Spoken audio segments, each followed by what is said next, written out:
झारखंड की राजधानी रांची में विधानसभा घेराव के दौरान पुलिस ने प्रदर्शनकारी छात्रों पर लाठीचार्ज कर दिया। लाठीचार्ज हुआ तो वहां भगदड़ मच गई। पुलिस की लाठियों से बचने के लिए छात्र भाग खड़े हुए। कुछ छात्रों ने लाठीचार्ज के जवाब में पुलिस पर पानी की बोतलें और चप्पलें फेंक दी। हालात बिगड़े तो पुलिस ने छात्रों पर आंसू गैस के गोले भी छोड़े। पिछले 17 दिन से भर्ती परीक्षाओं में हुई गड़बड़ियों को लेकर वहां छात्र आंदोलन कर रहे हैं। कुछ छात्र भूख हड़ताल पर बैठे हैं। राज्य सरकार के साथ छात्रों की कई दौर की बातचीत भी हुई, लेकिन बातचीत बेनतीजा रही। उसी वजह से छात्रों ने विधानसभा घेरने का फैसला लिया और हजारों की संख्या में प्रदर्शनकारी छात्र बैरिकेडिंग तोड़ते हुए विधानसभा के गेट के बाहर पहुंच गए। सरकार के खिलाफ उन्होंने नारेबाजी शुरू कर दी। कुछ प्रदर्शनकारी सड़क पर लेट गए। इससे पहले प्रदर्शनकारी छात्रों ने विधानसभा के बाहर धरना दिया।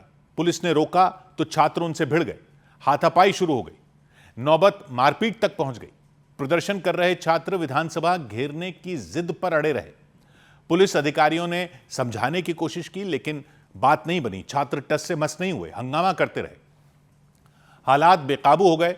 इस पर पुलिस ने उन पर लाठीचार्ज कर दिया। पुलिस की लाठियां बरसीं तो छात्रों के बीच अफरा तफरी मच गई, भगदड़ मच गई। पुलिस की लाठियों से बचने के लिए छात्र इधर उधर भागने लग गए। पुलिस को लगा कि लाठीचार्ज करने से छात्र पीछे हट जाएंगे, प्रदर्शन खत्म हो जाएगा, लेकिन ऐसा नहीं हुआ।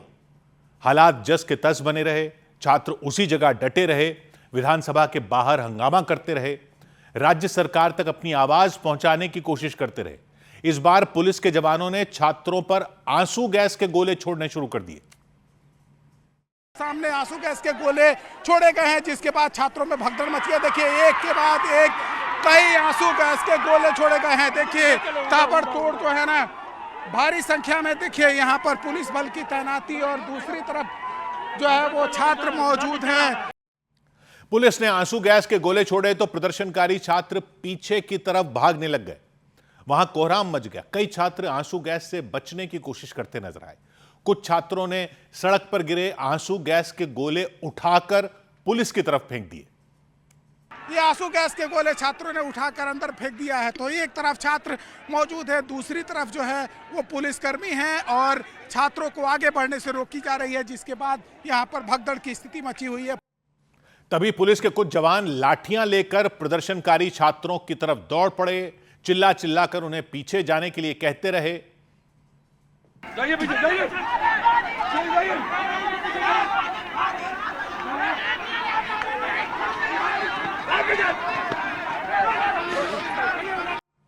विधानसभा के बाहर काफी देर तक हंगामा होता रहा। पुलिस और प्रदर्शनकारी छात्रों के बीच बवाल होता रहा।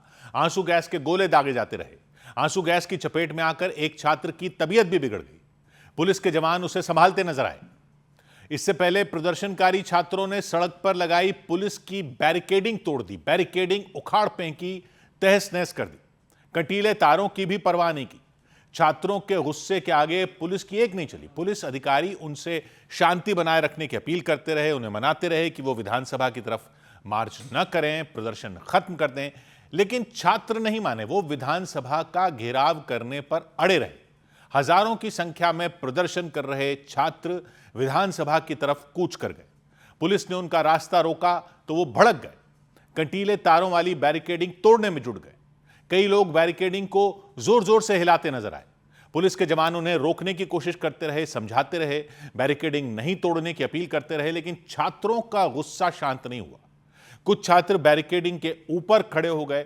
थोड़ी देर बाद छात्रों ने बैरिकेडिंग को उखाड़ दिया। बैरिकेडिंग टूटी तो प्रदर्शन कर रहे छात्र विधानसभा की तरफ दौड़ पड़े, लेकिन आगे एक बार फिर पुलिस ने उन्हें रोक लिया, क्योंकि पुलिस ने छात्रों को रोकने के लिए एक दो जगह नहीं बल्कि कई जगह बैरिकेडिंग लगाई थी। पुलिस ने रोका तो छात्रों ने एक बार फिर हंगामा कर दिया। पुलिस और प्रदर्शनकारी छात्र आमने सामने आ गए। बैरिकेडिंग के एक तरफ पुलिस के जवान, दूसरी तरफ प्रदर्शनकारी छात्र खड़े हो गए। सड़क पर बवाल शुरू हो गया। कुछ छात्र बैरिकेडिंग पर चढ़कर नारे लगाने में जुट गए।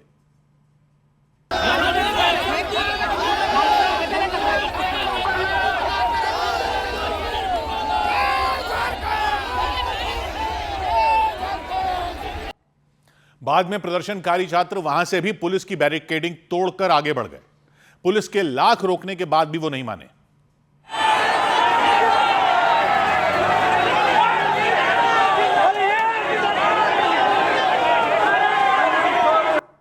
इसी तरह प्रदर्शन कर रहे सैकड़ों छात्र पुलिस की बैरिकेडिंग तोड़कर विधानसभा की तरफ बढ़ गए। बवाल की वजह से पूरे इलाके में अफरा तफरी मची रही। विधानसभा की तरफ जाने वाली तमाम सड़कों पर हंगामा होता रहा। इस बीच रांची में मुख्यमंत्री आवास के घेराव के दौरान बीजेपी के कुछ नेताओं को पुलिस ने हिरासत में ले लिया। झारखंड के रांची में पुलिस ने मुख्यमंत्री आवास के बाहर प्रदर्शन कर रहे बीजेपी के कई नेताओं को हिरासत में ले लिया। इस दौरान बीजेपी नेता बाबूलाल मरांडी ने हेमंत सोरेन सरकार पर छात्रों के मुद्दे पर ध्यान नहीं देने का आरोप लगाया। झारखंड के रांची में प्रदर्शनकारी छात्रों के मार्च के दौरान एक छात्र स्पाइडरमैन की वेशभूषा में पहुंच गया। कुछ छात्रों ने उसे अपने कंधों पर उठा लिया। इस दौरान वो छात्र तिरंगा लहराता भी नजर आया। झारखंड में सीआईडी की टीम ने जेपीएससी के पूर्व चेयरमैन एल खियांगते को गिरफ्तार कर लिया। इससे पहले 3 अगस्त को सीआईडी ने उनसे करीब 7 घंटे तक पूछताछ की थी। जेपीएससी की परीक्षा में धांधली के आरोप लगने के बाद एल खियांगते ने 22 जुलाई को अपने पद से इस्तीफा दे दिया था। इधर रांची में विधानसभा का घेराव करने पहुंचे छात्रों को रोकने के लिए पुलिस ने पूरी ताकत लगा दी, बैरिकेडिंग लगा दी। पुलिस वाले किसी तरह दीवार की तरह तनकर खड़े हो गए ताकि नाराज छात्रों की भीड़ विधानसभा भवन तक न पहुंच जाए। पुलिस वालों ने प्रदर्शनकारी छात्रों पर वाटर कैनन का इस्तेमाल किया, पानी की बौछार कर दी। कोशिश की कि पानी की बौछार से छात्र तितर बितर हो जाएं, वहां से हट जाएं, लेकिन हुआ इसके उलट, क्योंकि जैसे ही पुलिस वालों ने वाटर कैनन का इस्तेमाल शुरू किया, प्रदर्शन कर रहे छात्र नाचने लगे, झूमने लगे। पानी की बौछार पड़ते ही मानो उनका उत्साह दुगना हो गया। ऐसा लगा जैसे वो इसी के इंतजार में थे। किसी ने छाता खोल लिया, कोई अपनी शर्ट उतार कर नाचने लगा।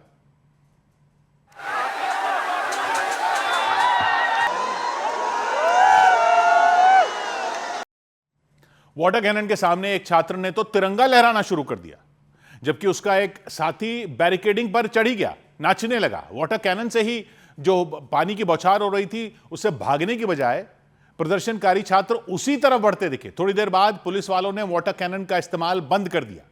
छात्रों ने वाटर कैनन वाली गाड़ी पर सवार पुलिस वालों से अपील कर दी कि वो दोबारा पानी की बौछार करें।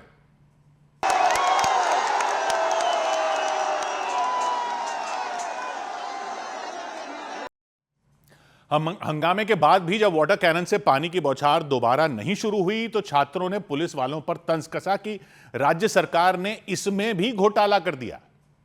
करप्शन इतना बढ़ा चढ़ा है कि वाटर कैनन में भी धांधली हुआ। देखिए अभी वाटर कैनन बंद पड़ा है। अभी हम लोग शैम्पू और साबुन के मंगवाए थे नहाने के लिए, नहाते, लेकिन पानी में धांधली होने के कारण देखिए आज बंद है। छात्रों ने जेपीएससी यानी झारखंड पब्लिक सर्विस कमीशन की परीक्षा और जेएसएससी यानी झारखंड स्टाफ सिलेक्शन कमीशन की परीक्षाओं में गड़बड़ी को लेकर प्रदर्शन किया। बीते 17 दिन से जयपाल सिंह मुंडा स्टेडियम में उनका आंदोलन चल रहा था। कई छात्र नेताओं ने भूख हड़ताल की। बाद में राज्य सरकार ने छात्रों की कुछ मांगों को मान भी लिया, लेकिन परीक्षा में गड़बड़ी की जांच सीबीआई से कराए जाने की मांग को सीधे तौर पर स्वीकार नहीं किया। इसी को लेकर छात्रों का गुस्सा फूट पड़ा। उन्होंने आंदोलन जारी रखते हुए विधानसभा के घेराव की कोशिश की और अपनी आवाज सरकार तक पहुंचाने की कोशिश की। इस प्रदर्शन में छात्र नेता देवेंद्र नाथ मेहतो भी शामिल हुए। बीते 9 दिन से वो भूख हड़ताल पर हैं। शरीर कमजोर हो चुका है, चलने में दिक्कत है, वजन 10 किलो से ज्यादा कम हो गया, लेकिन इसके बाद भी वो एक एम्बुलेंस के जरिए विधानसभा मार्च में शामिल हुए। उन्होंने प्रदर्शनकारी छात्रों का साथ दिया। एम्बुलेंस से निकलने के बाद वो स्ट्रेचर पर लेट गए और प्रदर्शन में शामिल छात्रों ने उन्हें सहारा दिया, मार्च में शामिल किया। शरीर पर तिरंगा लपेटकर हाथों में शिबू सोरेन की तस्वीर के साथ देवेंद्र नाथ मेहतो मार्च में आगे बढ़े। भारत माता की, भारत माता की। देवेंद्र ने ऐलान किया कि जब तक सरकार उनकी बात पूरी तरह से नहीं मान लेती तब तक उनका संघर्ष जारी रहेगा। ना तो वो भूख हड़ताल खत्म करेंगे, न ही छात्रों का गुस्सा शांत होगा। भूख हड़ताल के बावजूद आया हूँ, वो हमको रोक नहीं पाएगा। मैं एम्बुलेंस से आया हूँ और यहाँ से स्ट्रक्चर से जा रहा हूँ। 9 दिनों से भूख हड़ताल पर हूँ मैं, और ये सरकार को हमारी बात माननी पड़ेगी। प्रदर्शन के पहले ही दिन से देवेंद्र नाथ मेहतो झारखंड के पूर्व सीएम शिबू सोरेन की तस्वीर लिए नजर आए। विधानसभा मार्च के दौरान भी वो शिबू सोरेन की तस्वीर को अपने सीने से लगाए हुए दिखाई दिए। उन्होंने दावा किया कि अगर गुरुजी यानी शिबू सोरेन जिंदा होते तो छात्रों के साथ होते। झारखंड के पूर्व मुख्यमंत्री शिबू सोरेन के बेटे हेमंत सोरेन राज्य के मौजूदा मुख्यमंत्री हैं। छात्रों का आंदोलन उनकी ही सरकार के खिलाफ है और देवेंद्र महतो ने विधानसभा मार्च के दौरान यह चेतावनी दी कि हेमंत सरकार उनके धैर्य की परीक्षा न ले। मेरा पावर का ये लोग धैर्य का पावर का ये लोग परीक्षा न ले। मैं बाहर का लोगों के आह्वान से या लोगों के बाहर का मोटिवेशनल से मोटिवेशनल नहीं होता हूं। देवेंद्र नाथ महतो को अपने बीच पाकर प्रदर्शन में शामिल छात्रों का उत्साह कई गुना बढ़ गया। उन्होंने देवेंद्र के समर्थन में नारे लगाए और स्ट्रेचर पर ही सही उन्हें अपने साथ लेकर विधानसभा की तरफ बढ़ते रहे। और इस सब के बीच कुछ प्रदर्शनकारियों ने पुलिस के एक जवान को घेर लिया, उन पर हमला कर दिया, मारपीट शुरू कर दी, लात मारने लगे, घूंसे मारने लगे। वो भीड़ के बीच बुरी तरह फंस गए। हालांकि कई छात्रों ने उनकी मदद भी की, उन्हें बचाने की कोशिश की, भीड़ से बाहर खींचने की कोशिश की। वो उन लोगों से भिड़ गए जिन्होंने पुलिस वाले पर हमला किया। इसके बाद तो खींचतान शुरू हो गई।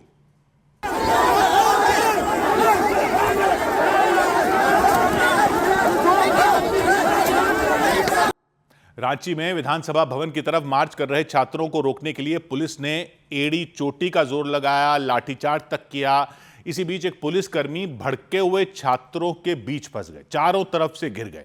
आसपास उनका कोई साथी भी नहीं था। तभी गुस्से में आग बबूला कुछ प्रदर्शनकारियों ने उन पर हमला बोल दिया, धक्का मुक्की शुरू कर दी, वर्दी पकड़कर खींचने लगे। कई लोगों ने तो घूंसे भी जड़ दी।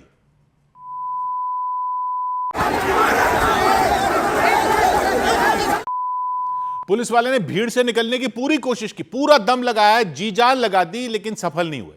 इतने में सामने से कुछ लोग दौड़े दौड़े आए और पुलिस पर हमले का विरोध किया। वो मारपीट कर रहे लोगों से टकरा गए, उनका हाथ पकड़ लिया, उन्हें पीछे धकेलने लगे।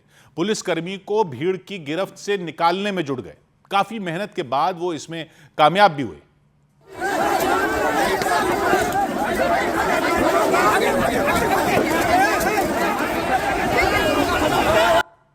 पुलिस जवान की मदद करने वाले वो लोग उन्हें गुस्साए प्रदर्शनकारियों से दूर ले गए, तब जाकर उनकी जान में जान आई। उधर ओडिशा की राजधानी भुवनेश्वर में यूथ कांग्रेस ने स्कूल की किताबों में गड़बड़ियों का आरोप लगाते हुए वहां मशाल जुलूस निकाला। भुवनेश्वर में यूथ कांग्रेस के कार्यकर्ताओं ने परीक्षाओं में पेपर लीक के विरोध में ओडिशा सरकार के खिलाफ मशाल जुलूस निकाला। प्रदर्शनकारियों ने स्कूल की किताबों की छपाई में हुई गलतियों का मुद्दा भी उठाया और राज्य के शिक्षा मंत्री के इस्तीफे की मांग की। केंद्र सरकार संसद में छात्र आंदोलन के मुद्दे पर चर्चा कराने को तैयार हो गई। बिजनेस एडवाइजरी कमेटी की बैठक के बाद संसदीय कार्य मंत्री किरेन रिजिजू ने इसकी जानकारी दी।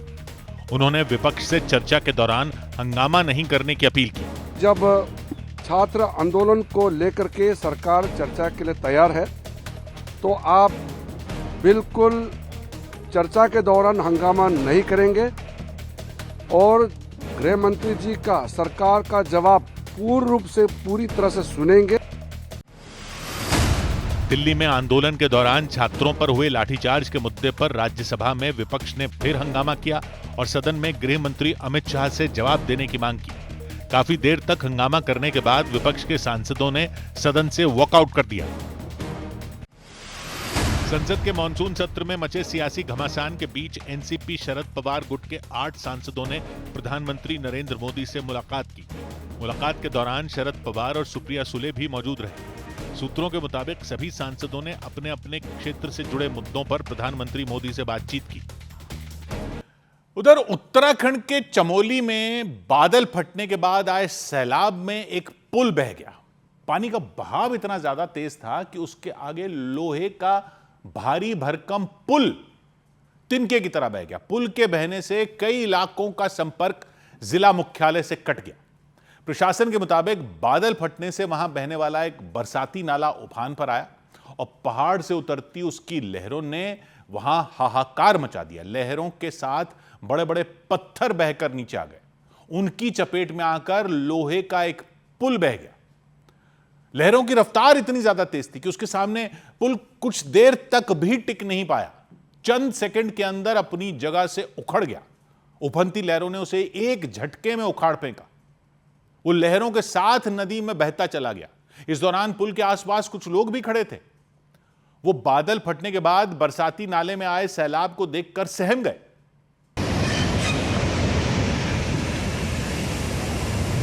ये ब्रिज जाएगा, ब्रिज जाएगा। ब्रिज का साइड हो वो पुल से थोड़ी ही दूरी पर गाड़ी थी एक। ऐसा लगा जैसे नाले की उफनती लहरें जो है पुल के साथ उस गाड़ी को भी बहा ले जाएंगी। वहां खड़े लोग जोर जोर से चिल्ला रहे थे, ओ गाड़ी गई, ओ गाड़ी।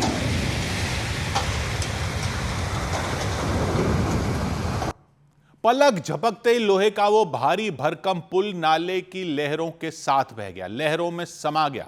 सैलाब के साथ पहाड़ से बड़े बड़े पत्थर भी बहकर सड़क पर आए। इससे सड़क पूरी तरह टूट गई। खबर है बादल फटने से आए सैलाब में कुछ गाड़ियां भी बह गईं। पहाड़ी इलाकों में सेना के लिए सड़क बनाने वाले संगठन बीआरओ का एक कर्मचारी भी सैलाब में बह गया। और बादल फटने के बाद नाले में आए सैलाब का एक दूसरा वीडियो भी सामने आया। उसको देखने के बाद लोगों के पैरों तले जमीन खिसक गई। जिस किसी ने भी नाले में उफनती लहरों को आते हुए देखा वो कांप गया, क्योंकि थोड़ी ही देर के अंदर सैलाब ने वहां तबाही मचा दी। लहरों के सामने जो कुछ भी आया उसका नामो निशान मिट गया। बादल फटने के बाद पहाड़ से नाले में गोली की रफ्तार से पानी आता दिखाई दिया।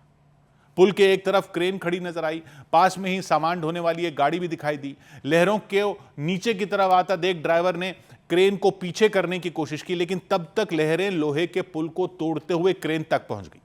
पास में खड़ी गाड़ी को भी अपनी चपेट में ले लिया। वहां खड़े लोग जान बचाने के लिए पीछे की तरफ भाग खड़े हुए, अपने साथियों को भागने के लिए कहते रहे ताकि किसी भी तरह वो सैलाब की चपेट में आने से बच जाएं। छोड़ दे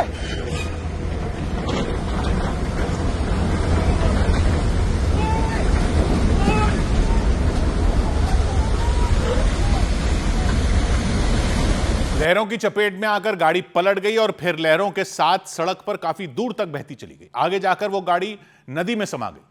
लहरों की ताकत का अंदाजा इसी बात से लगाया जा सकता है कि भारी भरकम क्रेन भी पानी के तेज बहाव में बहती नजर आई। कुदरत के रौद्र रूप को देखकर वहां खड़े लोगों की सांसें थम गई।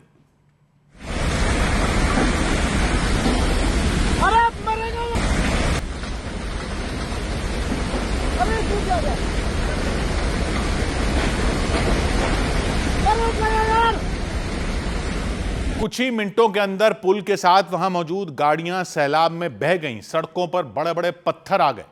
बादल फटने की वजह से वहां बहने वाली नदी का जलस्तर बढ़ गया। इस घटना का पता चलने के बाद प्रशासन ने राहत बचाव का काम शुरू किया।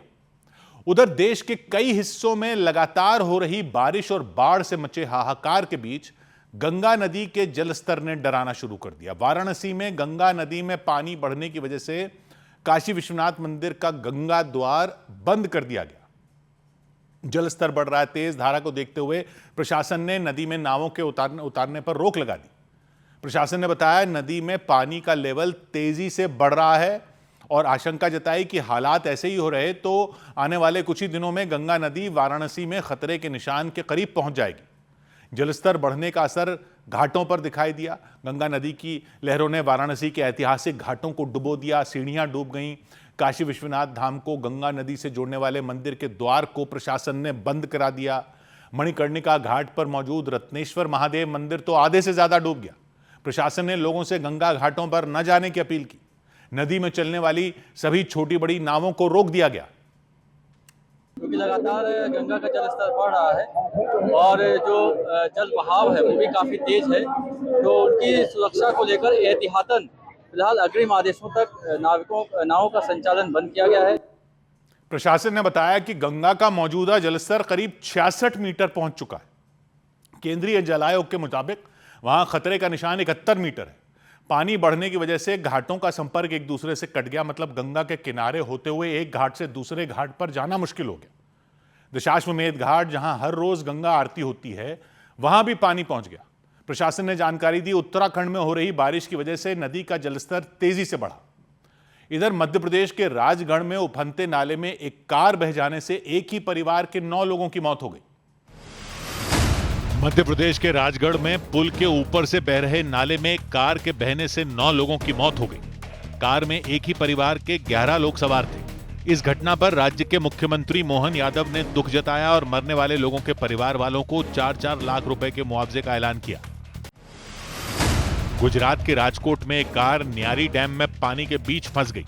वहां मौजूद लोगों के मुताबिक कार में सवार होकर कुछ लड़के स्टंट करते हुए सोशल मीडिया के लिए वीडियो रिकॉर्ड कर रहे थे और इसी दौरान वो कार गहरे पानी में चली गई। हालांकि फौरन फायर ब्रिगेड की टीम ने पहुंचकर कार को सुरक्षित बाहर निकाल लिया। राजस्थान के झालावाड़ में पानी के तेज बहाव में फंसे कुछ मजदूरों और युवकों को खुदाई करने वाली एक मशीन की मदद से बाहर निकाला गया। वहां एक पुलिया बनाने का काम किया जा रहा था।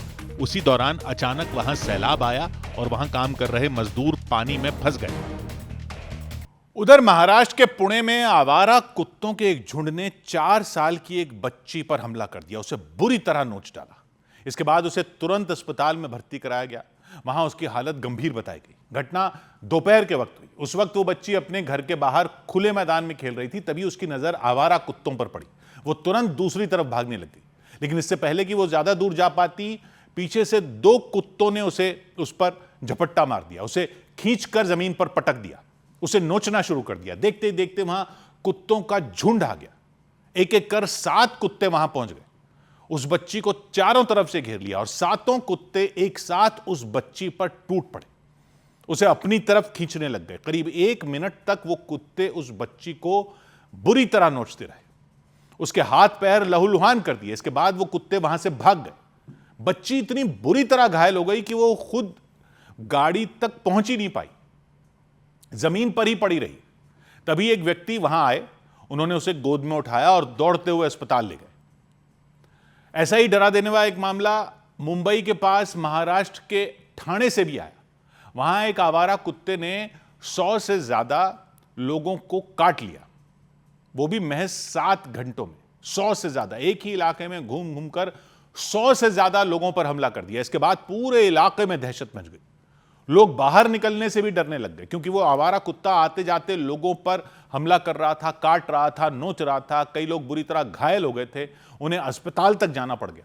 इलाज करवाने आए एक व्यक्ति के मुताबिक वो रेलवे स्टेशन जा रहे थे, तभी अचानक उस कुत्ते ने उनका हाथ काट लिया। मैं ट्रेन पकड़ने के लिए जा रहा था, तो स्टेशन से पहले कुत्ता आके मेरा हाथ में पकड़ लिया, काट लिया। कई और लोग भी जख्मी हालत में अस्पताल पहुंचे। आवारा कुत्ते ने किसी के हाथ पर काटा, किसी के पैर पर काटा, किसी के शरीर के दूसरे हिस्सों पर काटा। घायल लोगों के मुताबिक करीब 1 किलोमीटर के दायरे में उस कुत्ते ने करीब 130 लोगों को काटा, वो भी सिर्फ 7 घंटे के अंदर। इससे लोग भड़क गए, गुस्से से आग बबूला हो गए। लोगों ने मांग की कि हिंसक कुत्तों को तुरंत पकड़ा जाए। इसके बाद प्रशासन की टीम उस कुत्ते को ढूंढने में जुट गई। कई घंटों तक उसकी खोजबीन चलती रही। आखिरकार बीती रात करीब 1:30 बजे प्रशासन की टीम ने उस कुत्ते को पकड़ लिया, उसे एक जाल में डालकर वहां से ले गई, जिसके बाद लोगों ने राहत की सांस ली। इधर मध्य प्रदेश के खंडवा में एक रेस्टोरेंट के खाने में मरा हुआ चूहा मिलने की शिकायत आई, तो खाद्य विभाग ने उस रेस्टोरेंट को सील कर दिया। हालांकि उस रेस्टोरेंट के मालिक का कहना है उन्हें यह फंसाने की कोशिश की गई, उनके खिलाफ साजिश रची गई। लेकिन जिस व्यक्ति ने वहां से खाना लिया, उन्होंने रेस्टोरेंट पर लापरवाही का आरोप लगाया। उनका कहना है उन्होंने वहां से नॉनवेज खाना पैक करवाया था। घर पहुंचने पर उनके बच्चों ने वो खाना खाया और उन्होंने आरोप लगाया कि उस खाने में एक मरा हुआ चूहा मिला। उसे देखकर उनके रोंगटे खड़े हो गए। उन्होंने उसका वीडियो बना लिया, दावा किया कि खाना खाने के बाद एक बच्चे की तबीयत बिगड़ गई, उसे उल्टियां होने लगी। उस बच्चे ने भी दावा किया कि सबसे पहले उसने ही मरा हुआ चूहा देखा था। पहले तो उसे देखकर पता ही नहीं चला, बाद में उसे बाहर निकाला तो वो बिल्कुल चूहे की तरह दिख रहा था। तबीयत बिगड़ने के बाद बच्चे के परिजन उसे तुरंत अस्पताल ले गए। उसमें आधा मरा हुआ चूहा निकला, जिसकी मुंडी दबी हुई थी। हमें मेरे घर में मैंने और मेरे घर वालों ने भी खा लिए, तो खाने के बाद मैं वो अजीब मचला रहा था। उन लोगों ने खाने में चूहा मिलने की शिकायत की। इसके बाद खाद्य सुरक्षा विभाग ने तुरंत एक्शन लिया। उसकी टीम ने उस रेस्टोरेंट पर छापेमारी की, कर्मचारियों से पूछताछ की, खाने की जांच की। तभी उस रेस्टोरेंट के मालिक ने आरोपों से इनकार किया। उन्होंने दावा किया उनके खिलाफ किसी ने साजिश रची है, उन्हें जानबूझकर फंसाया जा रहा है। कि सर मैं 25 सालों से आज मेरी होटल लगी, मेरे काफी टाइम से होटल चला रहा हूँ। आज तक कभी मेरी दुकान के अंदर किसी को एक मक्खी भी नहीं निकली। हजारों 100, 200, 500 लोग डेली खा के जाते हैं खाना। जांच में यह पता चला उस रेस्टोरेंट का लाइसेंस खत्म हो चुका था। इसके बाद खाद्य सुरक्षा विभाग ने उस रेस्टोरेंट को सील कर दिया, उस पर ताला जड़ दिया। अधिकारियों ने कुछ खाने के सैंपल भी जांच के लिए भेज दिए। उन्होंने चेतावनी दी कि खाने में गड़बड़ी मिलने पर कड़ी कार्रवाई की जाएगी, आरोपियों को बख्शा नहीं जाएगा। उधर भरत तिवारी एनकाउंटर मामले में आरा सिविल कोर्ट ने 11 आरोपियों के खिलाफ गैर जमानती वारंट जारी कर दिया। बिहार के भोजपुर में हुए भरत तिवारी एनकाउंटर केस में आरा की सिविल कोर्ट ने 11 आरोपियों के खिलाफ गैर जमानती वारंट जारी कर दिया। इसके अलावा कोर्ट ने भोजपुर के एसपी को 12 अगस्त को पेश होने के निर्देश दिए। महाराष्ट्र के पुणे में आवारा कुत्तों के झुंड ने 4 साल की एक बच्ची पर हमला कर दिया। बच्ची अपने घर के बाहर खेल रही थी, तभी कुत्ते उस पर झपट पड़े और बुरे तरीके से उसे नोच कर लहूलुहान कर दिया। थोड़ी देर बाद कुछ लोग वहां पहुंचे और उन्होंने बच्ची की जान बचाई। महाराष्ट्र के गढ़चिरौली में जहरीले सांप के काटने से 3 छात्राओं की जान चली गई। तीनों लड़कियां एक निजी स्कूल के हॉस्टल में रहती थीं। रात में सोने के दौरान हॉस्टल में रहने वाली 6 लड़कियों को सांप ने काट लिया। सभी को पास के अस्पताल ले जाया गया, लेकिन इलाज के दौरान 3 लड़कियों की मौत हो गई। इधर राजस्थान में जयपुर की राजस्थान यूनिवर्सिटी में छात्र संघ चुनाव करवाने की मांग कर रहे छात्रों को पुलिस ने खदेड़ दिया। कई छात्र राजस्थान यूनिवर्सिटी के कैंपस में धरने पर बैठे थे, नारेबाजी कर रहे थे, छात्र संघ चुनाव करवाने की मांग कर रहे थे। लक्ष्य राज सिंह नाम के छात्र नेता की अगुवाई में उन छात्रों ने धरना दिया। काफी देर तक वहां बैठे रहे तो भारी संख्या में पुलिस वाले भी वहां पहुंच गए। उन्होंने छात्रों को खदेड़ दिया और वहां से हटा दिया, उन्हें जगह खाली करने को कह दिया। डंडों का डर दिखाया उनको, उन पर सख्ती की। पुलिस की कार्रवाई होते ही सभी छात्र उठ गए, इधर उधर भागने लग गए और वहां अफरा तफरी मच गई।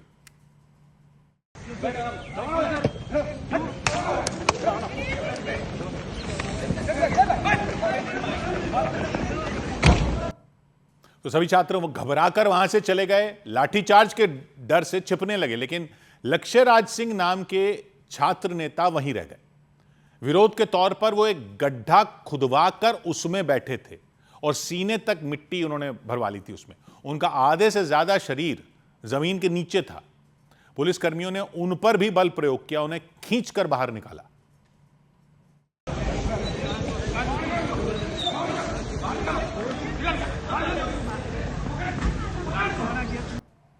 सभी छात्र वहां प्रदर्शन कर रहे थे, इससे पहले जोर जोर से नारे लगा रहे थे। छात्र नेता लक्ष्य राज सिंह जमीन के नीचे दबे हुए थे, अपनी मांग पर अड़े थे। बाकी छात्रों ने घेर कर बैठे थे, उनके समर्थन में नारे लगा रहे थे। अब जब लक्ष्य बोल रहा है, लक्ष्य तुम संघर्ष करो, हम तुम्हारे साथ हैं, हम हमारा हक मांगते हैं, नहीं किसी से भीख मांगते।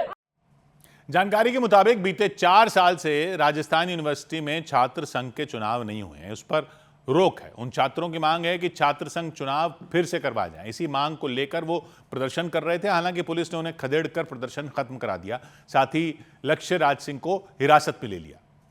उधर पश्चिम बंगाल की पूर्व सीएम ममता बनर्जी ने आरोप लगाया कि बीजेपी के कार्यकर्ताओं ने उनकी गाड़ी पर पत्थर फेंके, कीचड़ फेंका, उनके खिलाफ नारेबाजी की। हालांकि पश्चिम बंगाल के मुख्यमंत्री शुभेंदु अधिकारी ने इन आरोपों से इनकार किया। उनका कहना है जिस जगह यह घटना हुई वहां बीजेपी का कोई कार्यकर्ता नहीं था। यह घटना पश्चिम बंगाल के उत्तर 24 परगना में हुई। वहां रहने वाले एक टीएमसी कार्यकर्ता की पुलिस कस्टडी में जान चली गई थी। ममता बनर्जी उसी टीएमसी कार्यकर्ता के परिवार से मिलने पहुंची थी, तभी कुछ लोगों ने उनकी गाड़ी को घेर लिया, उनकी गाड़ी पर हाथ मारने शुरू कर दिए।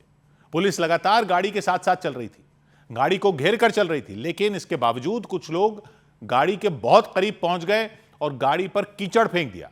हालात बेकाबू हो गए। गाड़ी में ममता बनर्जी के अलावा टीएमसी के दूसरे नेता भी मौजूद थे। कल्याण बनर्जी मौजूद थे, डोला सेन मौजूद थीं। काफी देर तक लोगों ने ममता बनर्जी की गाड़ी के सामने हंगामा किया, नारेबाजी की। ममता बनर्जी के मुताबिक हंगामे के दौरान कुछ लोगों ने उनकी गाड़ी पर पथराव भी किया। उन्होंने आरोप लगाया कि पथराव बीजेपी के लोगों ने किया। তারা আমাদের গাড়িতে অসংখ্য গালিগালাজ এবং এত বড় বড় ইট মেরেছে। আপনারা গাড়িটা দেখুন, পুরো গাড়িতে ইট মারতে মারতে। पश्चिम बंगाल के मुख्यमंत्री शुभेंदु अधिकारी ने इन आरोपों को झूठा बताया। उनके मुताबिक वहां बीजेपी का कोई कार्यकर्ता था ही नहीं। जो भी गुस्सा दिखाई दिया वो वहां के आम लोगों का था। এবং আমি বিজেপির কোনো পরিচিত মুখকেও দেখিনি, ঝান্ডাকেও দেখিনি। लोगों के भारी विरोध और हंगामे के बाद भी ममता बनर्जी टीएमसी कार्यकर्ता के घर तक पहुंच गईं। उन्होंने टीएमसी कार्यकर्ता के परिवार से मुलाकात की और उनका दुख बांटा। इधर टीएमसी नेता अभिषेक बनर्जी को सुप्रीम कोर्ट से बड़ी राहत मिल गई। सुप्रीम कोर्ट ने टीएमसी नेता अभिषेक बनर्जी को अपनी आंखों के इलाज के लिए विदेश जाने की अनुमति दे दी। इस मामले में कलकत्ता हाईकोर्ट ने उनकी याचिका खारिज कर दी थी और उनके विदेश जाने पर रोक लगा दी थी, लेकिन सुप्रीम कोर्ट ने कलकत्ता हाईकोर्ट के इस फैसले को खारिज कर दिया। सुप्रीम कोर्ट ने पत्रकार रामचंद्र छत्रपति की हत्या के मामले में गुरमीत राम रहीम को नोटिस जारी कर दिया। 2002 के इस मामले में पंजाब और हरियाणा हाईकोर्ट ने उन्हें बरी कर दिया था। पत्रकार के परिवार वालों ने उस फैसले को सुप्रीम कोर्ट में चुनौती दी थी। महाराष्ट्र के सातारा में पुलिस ने यौन शोषण के आरोप में फिल्म निर्माता शकील नूरानी को गिरफ्तार कर लिया। 33 साल की एक अभिनेत्री ने आरोप लगाया कि पिछले कुछ सालों में शकील नूरानी ने कई बार उनका यौन शोषण किया और वीडियो बनाकर उनको ब्लैकमेल किया। जयपुर नगर निगम में भ्रष्टाचार और शहर की साफ सफाई के मुद्दे पर कांग्रेस कार्यकर्ताओं ने प्रदर्शन किया। प्रदर्शनकारियों ने नगर निगम के दफ्तर में घुसने की कोशिश की, हालांकि पुलिस ने पानी की बौछार कर उन लोगों को आगे बढ़ने से रोक दिया। प्रदर्शन की वजह से वहां जैम लग गया। दिल्ली की जवाहरलाल नेहरू यूनिवर्सिटी में रोक के बावजूद दिल्ली दंगों के आरोपी उमर खालिद की किताब पर चर्चा की गई। उस दौरान जेएनयू के वीसी के खिलाफ नारे भी लगाए गए। यूनिवर्सिटी छात्र संघ से जुड़े लोगों ने जेएनयू प्रशासन पर आखिरी वक्त में कार्यक्रम की अनुमति रद्द करने का आरोप लगाया। उधर राजस्थान के बालोतरा जिले में एक किसान को जमीन के नीचे 5 लाख रुपए के नोट छिपाना भारी पड़ गया। 5 लाख रुपए के नोट जमीन के नीचे छिपा दिए थे, खेत में छिपा दिए थे और उनको दीमक खा गई। दीमक ने उन नोटों को बर्बाद कर दिया।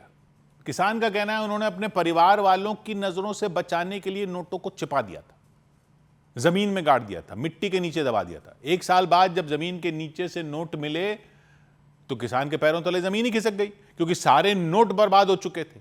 नोटों में दीमक लग गई, छोटे छोटे टुकड़े हो गए उनके, सारे नोट फट गए। कुछ नोटों के किनारे फटे नजर आए, कुछ नोट बुरी तरह बर्बाद हो गए, किसी काम के नहीं रहे।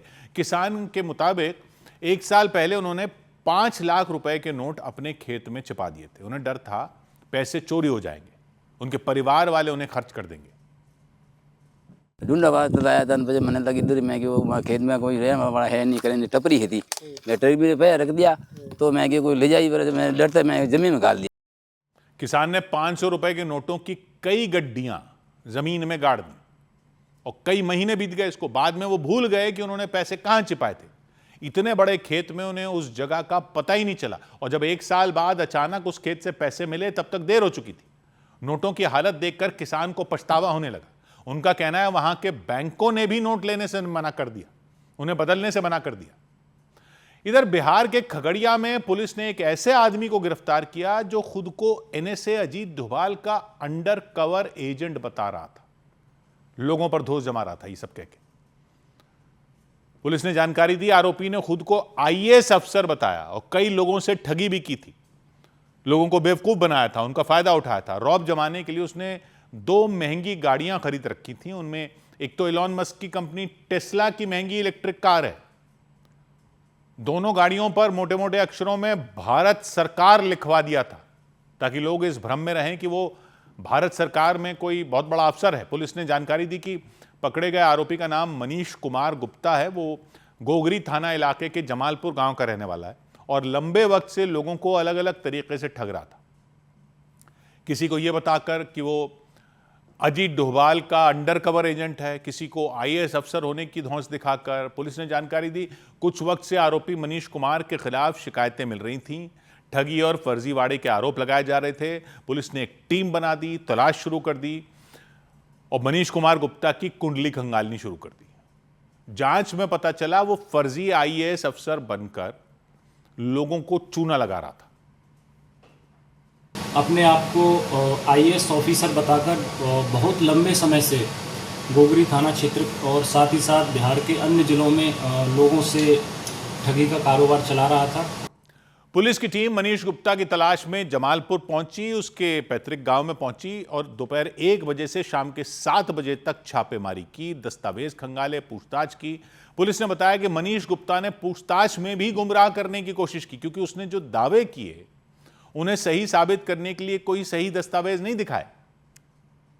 इसके द्वारा बताया गया कि वो भारतीय सुरक्षा प्रमुख श्री अजीत डोभाल के अंडर कवर एजेंट के रूप में भी काम करता है, जो सारी चीजें इसकी प्रथम दृष्टया फर्जी पाई गई हैं।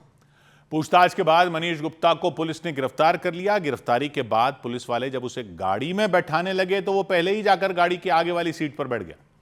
ऐसे दिखाने की कोशिश की कि वो बहुत बड़ा अफसर है और कोई गलती की नहीं है इसमें। आप पीछे बैठे ना, भागेंगे तो हम नहीं करेंगे ना, हम नहीं पीछे बैठेंगे, हम बता नहीं पाएंगे फिर इसको। अब ले चल जाएगा, चलो ना, आओ ना, जो बैठोगे आओ ना भाई। छापेमारी के दौरान मनीष के घर से आईएएस अधिकारी का फर्जी पहचान पत्र, 23 क्रेडिट कार्ड, 8 डेबिट कार्ड, 5 महंगे फोन, करीब 30 लीटर विदेशी शराब, ये सब बरामद किया गया। पूरे बिहार में शराबबंदी का कानून लागू है, वहां 30 लीटर शराब मिली। दावा किया गया लंबे वक्त से इसी फर्जीवाड़े के जरिए मनीष गुप्ता ने करीब 100 करोड़ की अवैध संपत्ति बना ली थी। जम्मू में पिकनिक से लौट रहे स्कूली बच्चों की एक बस पलट गई, 25 बच्चे घायल हो गए। जम्मू में स्कूल के बच्चों को पिकनिक से लेकर लौट रही एक बस बेकाबू होकर पलट गई। हादसे में 25 बच्चे घायल हो गए, उनमें कुछ बच्चों की हालत गंभीर बताई गई। पुलिस के मुताबिक हादसा ड्राइवर की लापरवाही की वजह से हुआ। जयपुर में एक तेज रफ्तार कार ने कई गाड़ियों को टक्कर मार दी। हादसे में 2 लोगों की मौत हो गई और 5 लोग घायल हो गए। हादसे के बाद कार का ड्राइवर फरार हो गया। पुलिस ने गाड़ी जब्त कर ली और कार के ड्राइवर की तलाश शुरू कर दी। इधर दिल्ली में साधु संतों के प्रदर्शन में लोकसभा सांसद पप्पू यादव पहुंचे तो कुछ संत भड़क गए और उनकी मंशा पर शक जताया। सवाल उठाने लगे कि वो वहां क्यों आए, किसके कहने पर आए, क्योंकि उन संतों का कहना है कि उनके इस प्रदर्शन को सियासी रंग देने की कोशिश की गई। उन्होंने अयोध्या के राम मंदिर चंदा चोरी के मुद्दे को लेकर मार्च किया। वो प्रधानमंत्री नरेंद्र मोदी के आवास तक जाना चाहते थे, उन्हें ज्ञापन देना चाहते थे, लेकिन पुलिस ने उन्हें बीच में ही रोक दिया। इससे पहले बिहार के पूर्णिया से सांसद पप्पू यादव भी अचानक साधु संतों के इस विरोध प्रदर्शन में शामिल हो गए। कुछ संतों ने सड़क पर लेटकर नारे लगाए, अपनी मांगें उठाई, तो पप्पू यादव भी रास्ते पर ही लेट गए और जोर जोर से नारेबाजी करने लगे। पप्पू जी क्या कहना है, आज इस प्रदर्शन में शामिल हुए, क्या कहना है? चोर, चांदी चोर, सोना चोर, राम के साथ गद्दारी करने वालों होश में आओ। इस प्रदर्शन की अगुवाई कंप्यूटर बाबा के नाम से जाने जाने वाले संत स्वामी नामदेव दास ने की। उनके साथ देश के अलग अलग हिस्सों से करीब 500 साधु संत पहुंचे। उन्होंने राम मंदिर में दान चोरी के आरोपों पर चल रही जांच पर संदेह जताया, सवाल उठाए। और सबने कहा कि चंदा चोरी हुई है, तो चंदे का माल कहाँ चला गया? छोटी मछली को पकड़ लिया और ये चंदा चोर जो चंपतराय जैसे इनको जो बचा के रखा है। पीएम आवास तक जाने की कोशिश में वो साधु संत मंडी हाउस पहुंचे थे, तभी पप्पू यादव की एंट्री हुई। वो भी प्रदर्शन कर रहे साधु संतों के साथ चल पड़े, उनका समर्थन किया, उनकी मांगों को जायज बताया। पूरा साधु संत लड़ रहे हैं जी, चोर अयोध्या खाली करो, अच्छा, राम मंदिर खाली करो। लेकिन पप्पू यादव के वहां आने पर कुछ संतों ने नाराजगी जता दी कि उनके विरोध प्रदर्शन में राजनीति के लिए कोई जगह नहीं है। ये मुझे बताओ क्या जरूरत थी उनको आने की, किसने बुलाया उनको? ये इसके लिए मैं पॉलिटिकल है, ठीक है, वो अपना करें। उन्होंने साधु बन के जो है आपके पार्लियामेंट में किया, वो इतनी हमारी दुहानगी है, साधुओं ने उनको बुला लिया। पप्पू यादव का कहना है कि वो वहां साधु संतों का आशीर्वाद लेने के लिए पहुंचे थे, उनका साथ देने के लिए पहुंचे थे। उन्होंने भी राम मंदिर चंदा चोरी के आरोपों पर सख्त कार्रवाई की मांग की, जबकि प्रदर्शन कर रहे साधु संतों ने तो सीबीआई से जांच करवाने की अपील की। सीबीआई की जांच हो, उस तजरिया और इन पर एनएसए लगे और देशद्रोह का मुकदमा हो, आजीवन इनको कारावास हो। प्रदर्शनकारी साधु संत प्रधानमंत्री आवास तक जाना चाहते थे, लेकिन पुलिस ने बैरिकेडिंग लगाकर उन्हें आगे बढ़ने से रोका। हालांकि संतों ने बताया कि बाद में 5 लोगों के एक दल को पीएम से मिलने की इजाजत दे दी गई। इस बीच संसद परिसर में कई विपक्षी सांसदों ने राम मंदिर चढ़ावा चोरी के मामले पर प्रदर्शन किया। दिल्ली में विपक्ष ने संसद भवन परिसर के अंदर राम मंदिर चढ़ावा चोरी के मामले को लेकर प्रदर्शन किया। कांग्रेस और दूसरी पार्टियों के सांसदों ने बैनर लेकर नारेबाजी की और इस मामले में गृह मंत्री अमित शाह से जवाब मांगा। मध्य प्रदेश के रीवा से बीजेपी सांसद जनार्दन मिश्रा ने E20 पेट्रोल का विरोध करने वालों को फटकार लगाई। एक कार्यक्रम के दौरान उन्होंने देश में शुद्ध पेट्रोल नहीं होने का दावा किया और विरोध करने वालों से पूछा कि वो शुद्ध पेट्रोल कैसे और कहां से लाएंगे। मोदी जी कहा था कि एथेनॉल मिलावा 20%, तो आंदोलन हो रहा है कि नहीं एथेनॉल न चली, केवल शुद्ध पेट्रोल चली। शुद्ध पेट्रोल तो बाप के यहाँ से आई। उत्तर प्रदेश के गोरखपुर में मुख्यमंत्री योगी आदित्यनाथ की अगुवाई में तिरंगा यात्रा निकाली गई। यात्रा में हजारों लोग हाथों में तिरंगा लेकर मुख्यमंत्री के पीछे चलते नजर आए। उधर बलूचिस्तान में कई इलाकों में लगे पाकिस्तान के झंडे हटा दिए गए, उन्हें उतार कर फेंक दिया गया। उनकी जगह पर बलूचिस्तान के झंडे लगा दिए गए। बलूचिस्तान में ऐसे कई संगठन हैं जो लंबे वक्त से उसे पाकिस्तान से अलग करने की मांग करते आए हैं, अलग देश बनाने की मांग करते आए हैं। वो हर साल 11 अगस्त को बलूचिस्तान की आज़ादी के दिन के रूप में मनाते हैं, क्योंकि 1947 में इसी दिन बलूचिस्तान ने खुद को आज़ाद देश घोषित कर दिया था। हालांकि तब बलूचिस्तान का बड़ा हिस्सा कलात नाम की रियासत में आता था और कलात ने आज़ाद घोषित कर दिया था। सबसे पहले पाकिस्तान और भारत की आज़ादी से पहले 14 और 15 अगस्त से पहले 11 अगस्त को कलात ने आज़ादी घोषित कर दी थी। कलात के शासक ने तय किया था कि बंटवारे के बाद उनकी रियासत ना तो भारत के साथ जाएगी न ही पाकिस्तान के साथ। पाकिस्तान बना 14 अगस्त को, भारत आज़ाद हुआ 15 अगस्त को, लेकिन कलात 11 अगस्त को ही अपने आप को आज़ाद घोषित कर चुका था। हालांकि उसकी आज़ादी 8 महीने भी नहीं टिक पाई थी। पाकिस्तान ने सैन्य कार्रवाई कर दी और जबरन उसे अपने नक्शे में फिर शामिल कर लिया था। इसीलिए बलूचिस्तान के कई नेता ये आरोप लगाते हैं कि पाकिस्तान ने उनकी धरती पर अवैध कब्जा कर रखा है, वहां सेना तैनात कर लोगों पर जुल्म ढाने का काम वो करता है। तो यही वजह रही कि बलूचिस्तान के वो नेता पाकिस्तान की स्वतंत्रता वाले दिन यानी 14 अगस्त को जश्न नहीं मनाते, बल्कि 11 अगस्त को मनाते हैं। मतलब उस दिन जब 1947 में बलूचिस्तान ने खुद को आज़ाद मुल्क घोषित कर दिया था कलात ने। बलोच नेता मीर यार बलोच ने सोशल मीडिया पर एक वीडियो शेयर किया और दावा किया कि बलूचिस्तान में स्वतंत्रता दिवस के समारोह से पहले वहां कई जगहों से पाकिस्तान के झंडे उखाड़ फेंके गए। सड़कों के किनारे जो झंडे लगे थे उन्हें निकाल दिया गया और लोगों ने बलूचिस्तान की आज़ादी का जश्न मनाना शुरू कर दिया।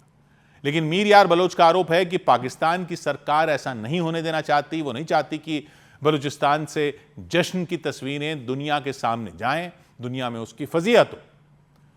बलोच नेता का दावा है कि इसीलिए बलूचिस्तान के कई इलाकों में इंटरनेट सेवाएं बंद कर दी गईं। पाकिस्तान की फौज बलूचिस्तान के लोगों की आवाज दबाने की कोशिश में जुट गई।